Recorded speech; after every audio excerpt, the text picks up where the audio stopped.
Welcome back, folks, to the Get a Grip on Lighting Technical Update series. On today's show, we have a couple of returning people, friends of the show, Kelly Gordon and Gabe Arnold.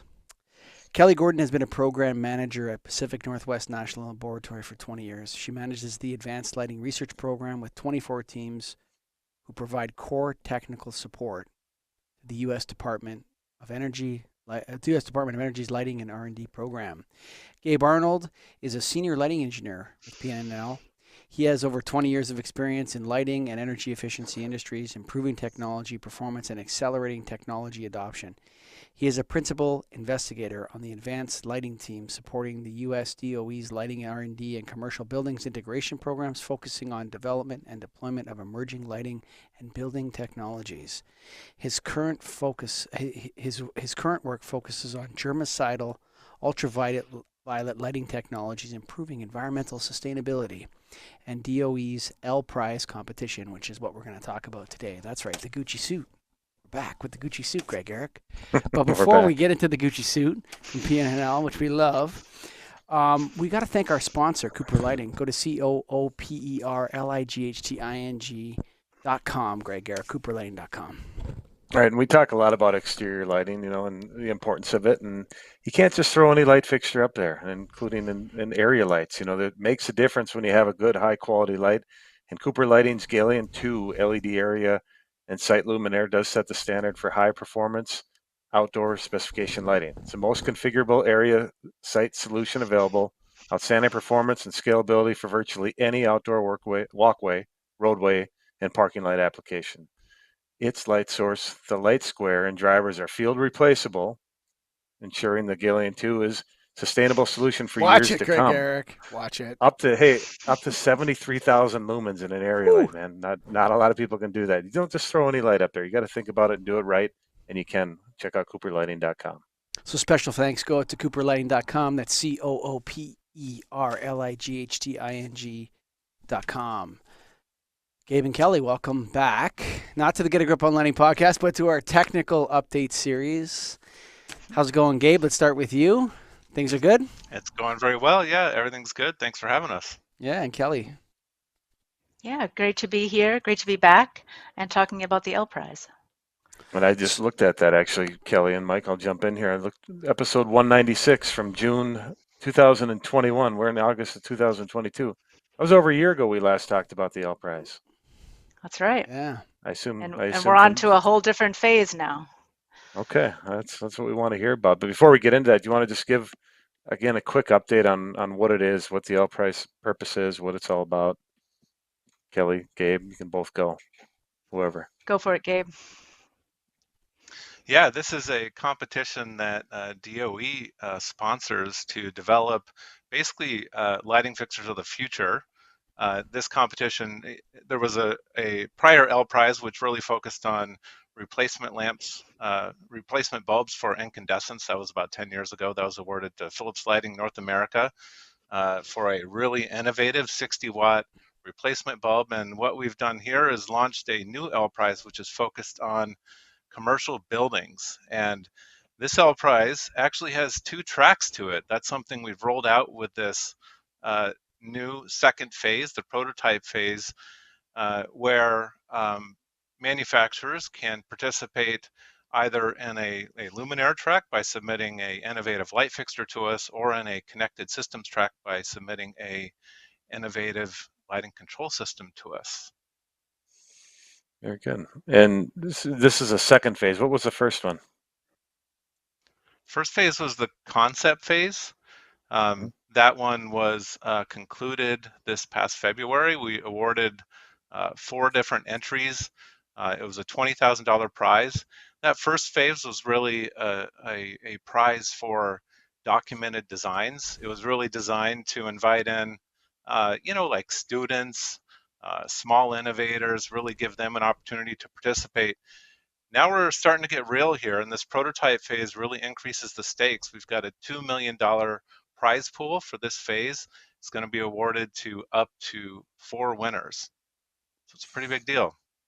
Nice. $2 million. I think there should be a podcast category. Best podcast, Get a Grip on Lighting. With Woo! those first four, those four winners, can you describe what they were? Like sum up what each one was, just out of curiosity. Yeah, so there were four winners. One of them was from a startup company called Smash the Bulb, and I guess we got to be a little bit careful in what we talk about because we would want to give away IP, and they've Mhm. submitted to us very specific information about what they're comfortable with us releasing. But one of the innovations with that one that we were really impressed with was that it was a 3D printed commercial luminaire. So this could actually be 3D printed on the job site. That was one. Another one was in a lighting fixture from Orion. And this one was really interesting. It was a retrofit troffer. So, it sounds kind of basic, not super interesting. Could be installed in less than 2 minutes. But I think what was innovative, what was really enticing or interesting about that for the Department of Energy was the advanced features that it incorporated, especially from a control and connectivity perspective. It also incorporated some sustainability elements with replaceable LED light bar within it. So, not just something that you've got to throw away at the end or recycle. So that one was pretty cool. We had one called Papaya from a team called Papaya, and this was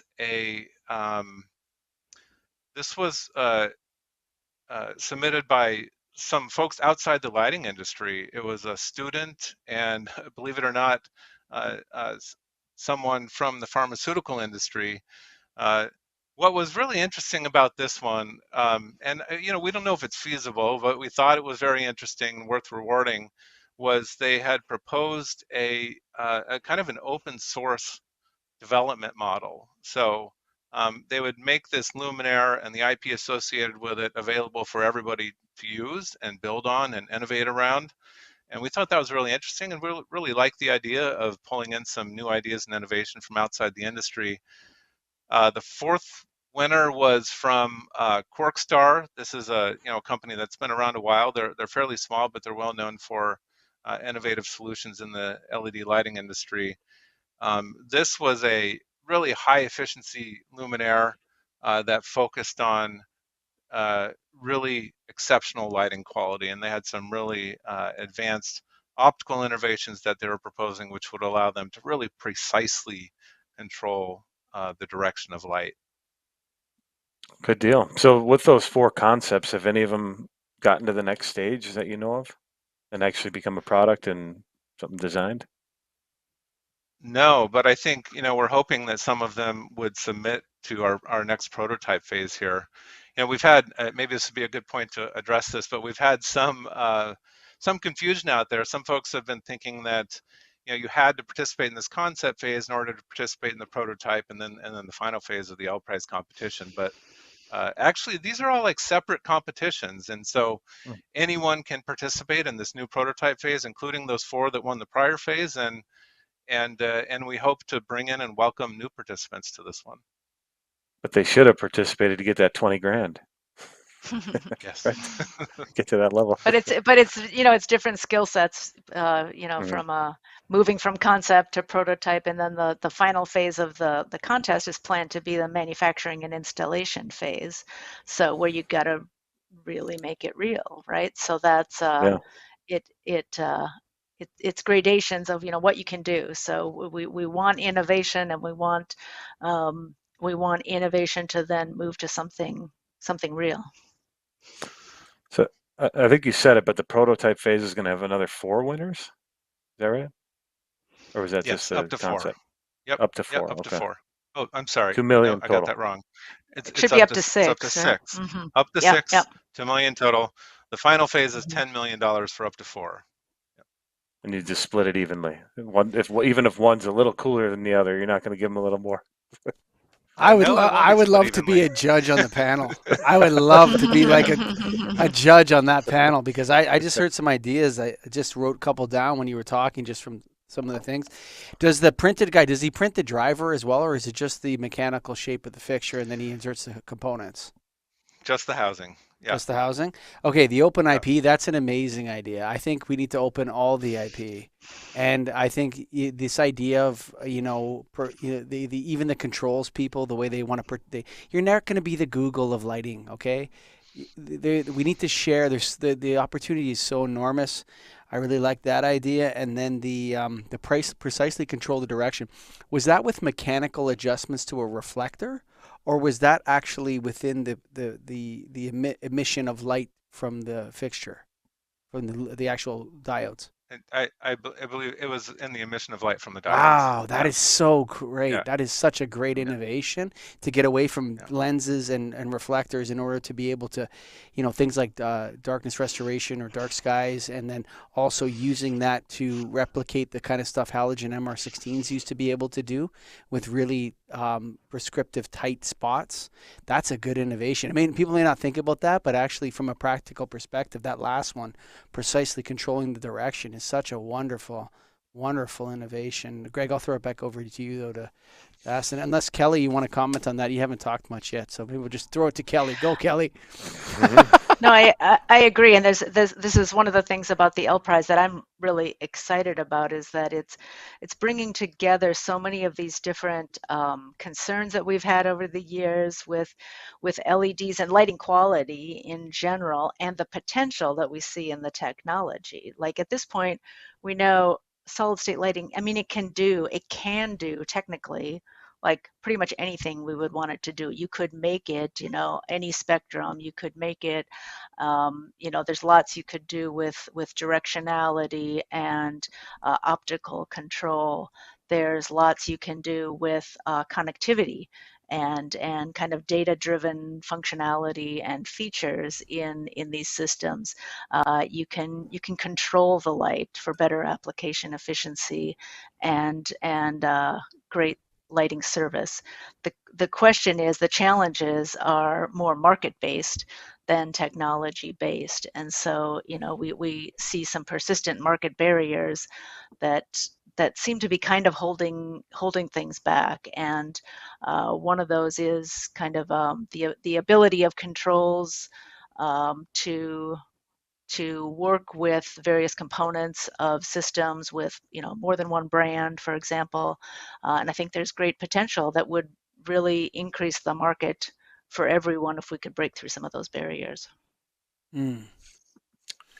So on this prototype phase, you said fixture control. I assume it can be both. Like somebody could make a fixture with cool controls on, and that would qualify, right? Well, we've actually designed this so there's these two tracks, a fixture track and a control system track, and we've designed it such that any winning system on the connected lighting system track and any winning would be interoperable with any winning Luminaire and vice versa. So it's intentionally designed that way to support interoperability, which I think is kind of a key issue that has challenged this industry in a lot of ways. Well, it definitely has. The interoperability thing, like, is there anyone that can just put the hammer down? Is there that's the problem with this? I look at it, and there's such a everyone's going into lighting controls and they want to dominate the market. That's really unrealistic, actually. Even if you got all the customers you could ever dream of or imagine with that system, you would make such a small dent in the existing building stock. It's like no one's. There needs to be some sort of set protocol. Is it going to take Google, Amazon, or Apple or Facebook to come in and just say this is the standard and now you guys all have to pay us? Or is the lighting industry capable of just, Gabe, can you smash heads together? Or Kelly, can you smash some heads together and just say, stop this, or someone else is going to come in and do this for us? I feel like we've been trying to do that. It's not our role as DOE though.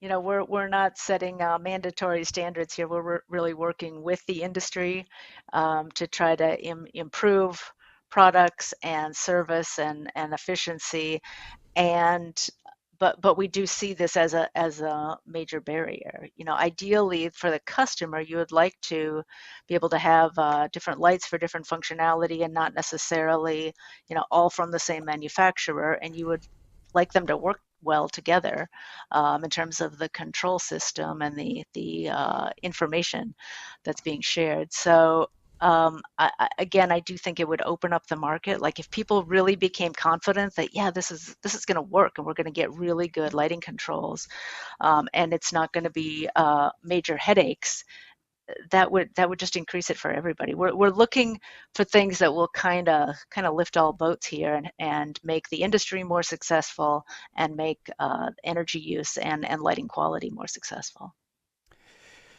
You know, when I look at the lighting control situation, like what a customer wants, right, is the security that other people other than this one company are able to service that those lighting controls, right? Imagine, Gabe, we talked about you. I think I called you the prophet. We talked about low voltage, or not low voltage, DC voltage in applications, and how that could be revolutionary or whatever. But imagine if we were looking at the marketplace and the electricity wasn't 120 or 277 volt to the lighting, and there was like endless different voltages that you could use to power your lighting system, and you just made that choice. Like no one would ever sell a light fixture to anyone, and people wonder why controls won't take off. It's because, in a sense, like imagine if everyone made their light fixtures. My light fixture only works at 208 volts. Mine works at 126 volt. If people change those protocols to be so specific, you would never be able to sell anything to anybody because there isn't like a set standard. We have to come up with a protocol. I don't know who's in charge, Greg. Are we in charge? Get a grip on lighting. They're going to put us in charge. I mean, no. We need that. Like someone's got to step up and handle this protocol thing, this interoperability thing. I don't know who it's going to be, but because it's such a barrier to entry to really seeing that high tide you were talking about that floats all boats, Kelly. Okay. Go ahead, Gabe. I think this it's ultimately going to need to come from industry. The analogy I usually like to compare to is the computer industry. The lighting, it's not like the cell phone industry where you have like an Apple or a Google who can really just dictate how everything's going to be done. The lighting industry is very fragmented, and there's all kinds of players, and it's similar in some ways to the computing industry. And if you can imagine what it would be like if, every, a Lenovo laptop was installed and connected and configured differently from an HP, from an Acer, from all the different ones out there.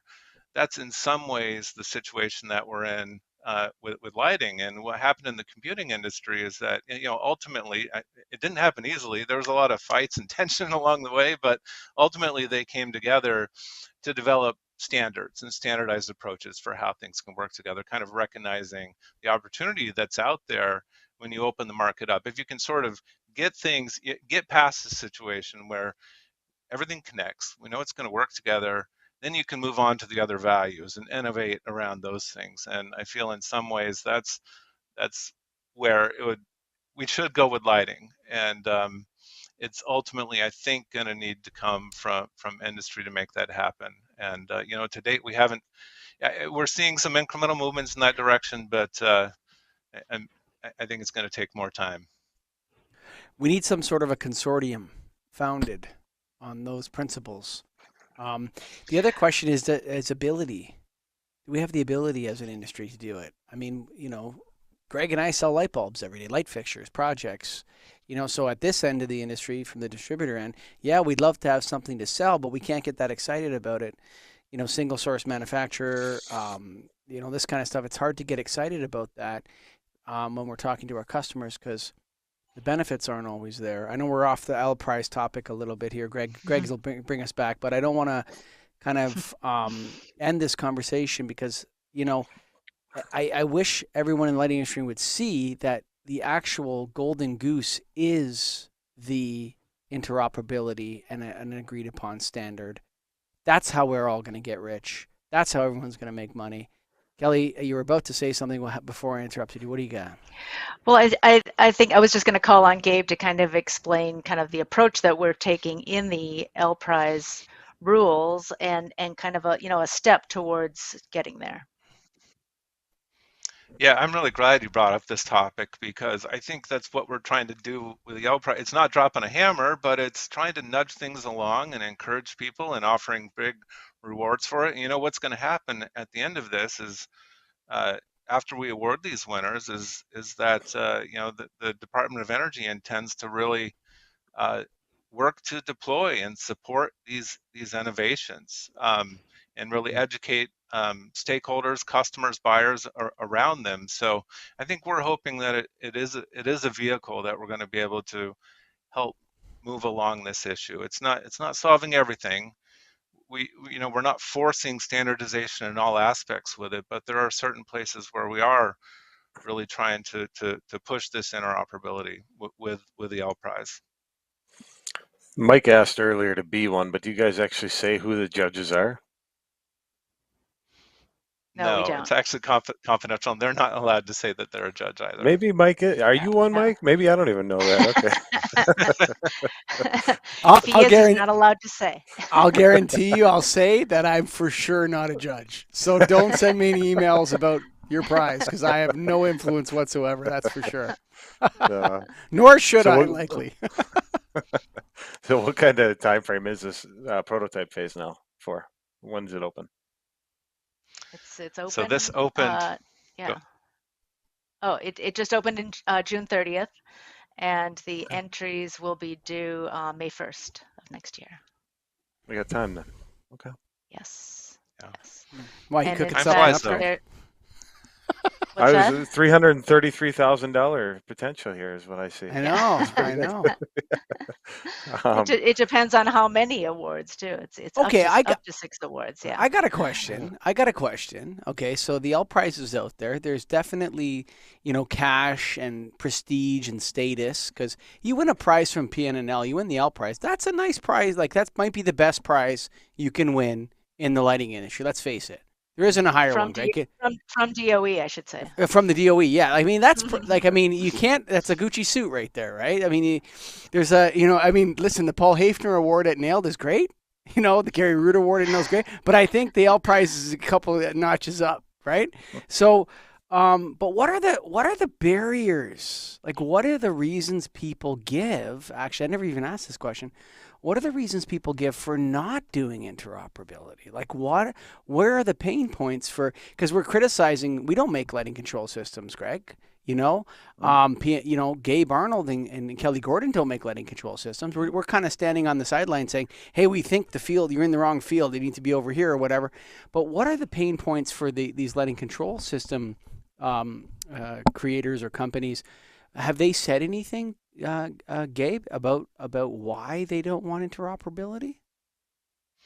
It's a tricky question and it's complex, and I don't know that the reasons they don't do it is always said publicly. I can say a couple of reasons. One is that a lot of companies have invested significantly into the legacy systems that they're currently selling. So if you were talking about asking them to change to some standardized approach, that's potentially meaning they're going to have to change what they've built already significantly. And so then what happens to all the customers out there that have installed that system? And so that's a really tricky situation that I know is contributing to it. We've also heard a little bit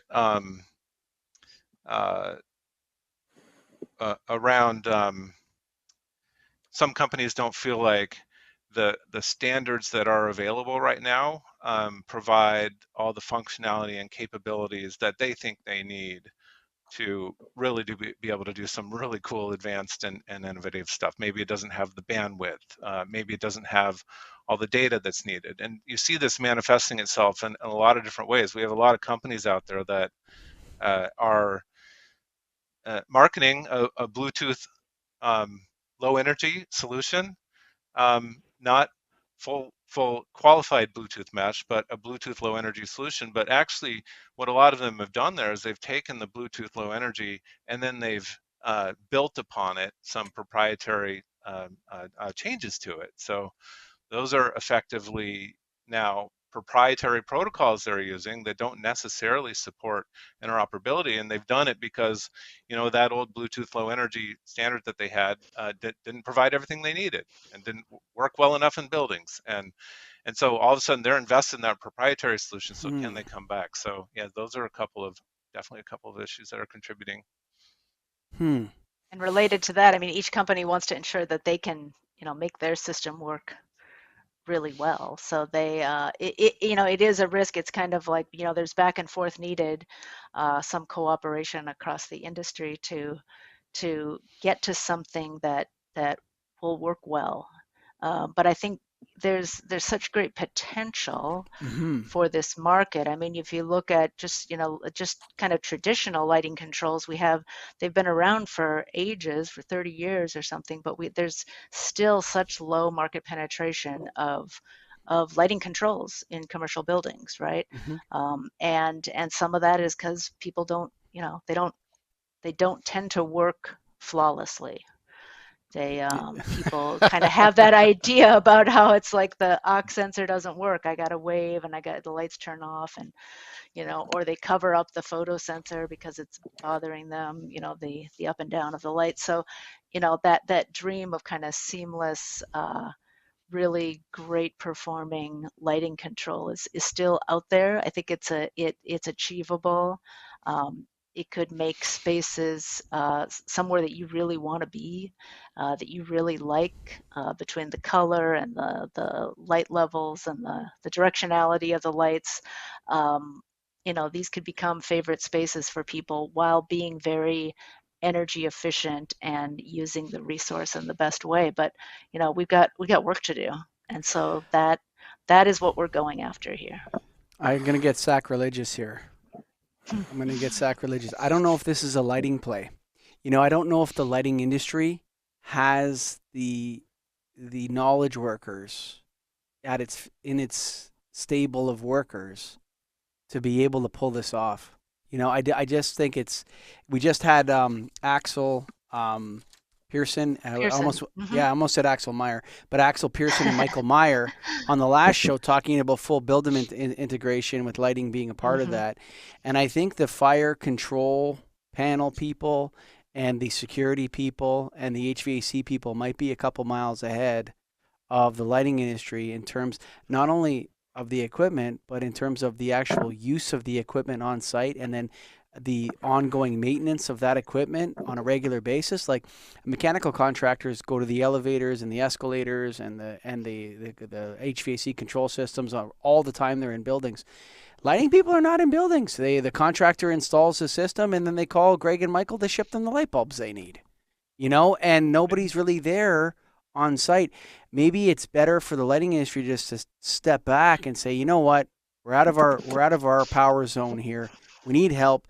Instead of setting up a committee or a coalition or a consortium of lighting distributors, we need the lighting industry to set up a coalition with the HVAC industry and the fire control panel guys. Like fire control is pretty sophisticated. Fire panels, like even prior to anything Bluetooth or digital, those guys were deep into buildings with communicating with devices.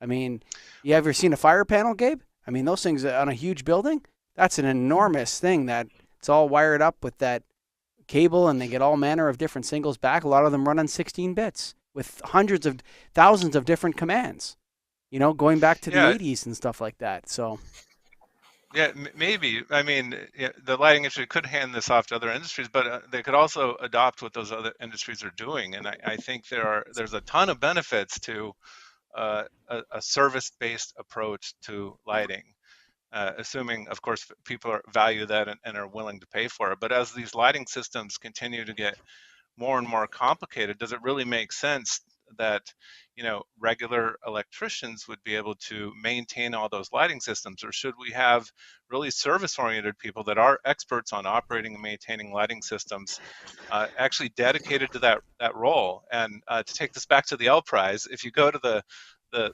last phase of the competition, you can actually earn points if your installation is done under an innovative business model that includes things like operating and maintaining and optimizing the lighting system over time, like a service type contract, like a lighting as a service type model.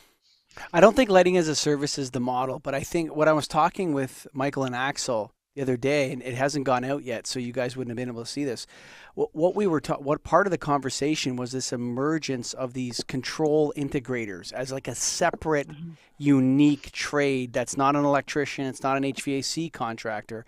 It's like a controls integrator, and that person is possibly a software developer along with a configurer and commissioner of various types of controls. And then if you're a university student listening to this, or college student or whatever, if you can find this path, this is going to be in demand. I don't know about next year, but definitely in 10 years, people are going to be looking to pay a lot of money for people who know how to configure and control building system controls remotely from a computer and make middleware. I mean, the host, we're putting on a podcast, a separate complete show in about a month called the Lighting Controls Podcast. And it's hosted by Webster Marsh and Ronald Kuzmar. And Ron is one of these guys. He controls lighting systems from his computer remotely and reconfigures them in the field. That is not, there's no association for those guys. They don't fit into NAIL. They don't fit into NALM. Maybe they fit into NALMCO a little bit. They don't fit into AILA. They don't fit into NEMRA. All these areas, they don't fit in. But that is going to be a huge emerging trade for young people that are coming into their careers to maybe say, you know what? Can I become one of these people? You're going to get paid a lot of money. I guarantee it. If you know how to do that, I don't know if you're going to be hired by a lighting company, Gabe, or if you're going to be hired by an HVAC company. But if you know how to do that, to work with these different controls and then make the two systems work together, that is really a bonanza for young people looking to enter into the lighting business, or whatever we're going to call this, controls integrators business. I mean, I don't know how to say, but I think that's really important, Gabe. Or Kelly. No, I agree. And I think that's one of the exciting things about this, where we are in this industry. Obviously, we've been now for the last 15 or so years really coming to grips with the solid state revolution in lighting. It's caused a ton of changes in the lighting industry. It's been exciting. It's been hard times for some of the industry, and it is challenging. And there's this whole workforce aspect to it too. It's things are going to have to evolve, but we see some pretty interesting opportunities, like you say, and that has to develop over time. Kind of the next generation of professionals coming along who are going to be working in buildings, and you're going to need those people that know how to make the systems work together. You're going to need cybersecurity on everything, so that's a whole other skill set and a need for buildings and managing risk. So in addition to just the person who traditionally just changes the light bulb, you're going to need far different skills. But it's like everything else, you used to just turn on your TV, right? And you watch network television, and now it's like you go to your TV and you end up calling your kid because it's like, how do I get to Apple Plus, whatever, right? So it's, we need new skills. How do I turn it on? Okay. Never mind that. How do I turn this thing on? So, every time we talk to PNNL, which, I mean, you got to put PNNLs at the bleeding edge, that you guys have the resources and the people to really explore these topics in depth in a way that really nobody else does, which is, I think, why you exist, right? That's why you're out there, and DOE's out there, because you guys are doing these things. And we seem to keep defaulting back to this controls integrator job or company or something. And it just keeps coming back up that we need these kinds of people that can do this. And so I'm going to encourage companies and people listening to this, and also associations like Nailed Grade. We have a board meeting tomorrow. We got to talk to them. Do we need to do a training program for this or what? Because it just always comes up whenever we talk to folks like you. I'm going to change gears though, Greg, if that's okay. I want to talk a little bit about circadian. and health effects and this, Gabe, is there anything in the L prize? Is there anything standing out there that you guys, because you're not, you guys are looking at what's out there, you're looking at the research, you're looking at things. Has anyone been awarded anything for the productivity improvements, the health outcomes, that kind of game? Or Kelly, I don't know which one of you wants to tackle this one, but is there anything out there for that? It's not specifically addressed in the L prize because it's very hard to. I would say it's still very much an area of research, and so we, how would you award something that, a project that improved productivity? It's something that we obviously want to know more about. We want to get more evidence about, and the research that's going on in the health sector, senior care, offices to some extent, but the whole office business has changed drastically in the last couple of years for obvious reasons, but other workplaces as well. I think we're very interested in the human impacts of light and how the lighting in the space, as I was saying, how it can go from just being a space to being one of the spaces that you really like, and you like being there, and you like doing your work there, and it helps support that. But we wouldn't have certain requirements or thresholds to set, for a contest like this. So it's not right for this program. But I'll assure you that it's something that we as researchers are continuing to look at. I don't know if you have anything to add to that, Gabe. I'll just get a little bit more specific on health circadian benefit. That's really an application issue. It's not so much associated with just a single luminaire, and so that's another one of the reasons that we didn't really address it specifically within the L Prize. But I will say that there are places within the L Prize where you can highlight innovations to the judges and earn some points. There's a category for innovations that would increase the value proposition, which would therefore support the increased adoptability of the solution. And so this is a place where you could highlight any innovations in this area that you wanted to call out for the judges. The other thing that we've done is we're requiring that if a luminaire is submitted to the L Prize, that it has the testing and data provided with it that would be needed to do circadian lighting design. And so, specifically, you need to be able to provide spectral power distribution data and less than 5 nanometer increments, which is really what you need to do that kind of design. So it's not ignored, but it's addressed indirectly. So bouncing around like we like to, just back to that L Prize. How many do you share the number of entries you get per phase, or is that secret info? I don't know, Gabe, do you share it? That. I don't think we have, but yeah, I'm just curious. I don't think there's a problem with telling you on the concept phase had 14 entries and 4 awards. Oh, okay, good. That's what I'm curious if there's more, if everybody gets an award, or I assume at some point it doesn't, but yeah, with the amount of money involved. But and there's participation award, yes. Yeah, right. Get a badge for doing it. So the specifics of this next phase, is there anything that you want to share with the audience that they need to know if they are interested in doing this?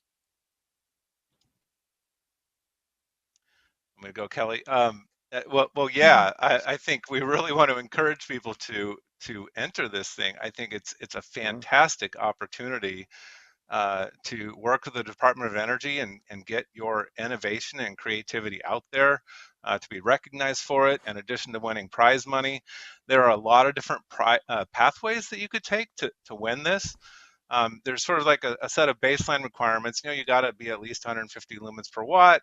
You've got to provide pretty good light quality and demonstrate it through testing and metrics. But then there's all these optional areas where you can earn extra points, and that's really going to determine what wins this thing. On the Luminaire side, there are points that can be earned for aesthetics and form factor, points that can be earned for making it more affordable, or improving the value proposition. There's a bunch of points that can be earned for sustainability innovations and supporting circular economy or using less harmful materials.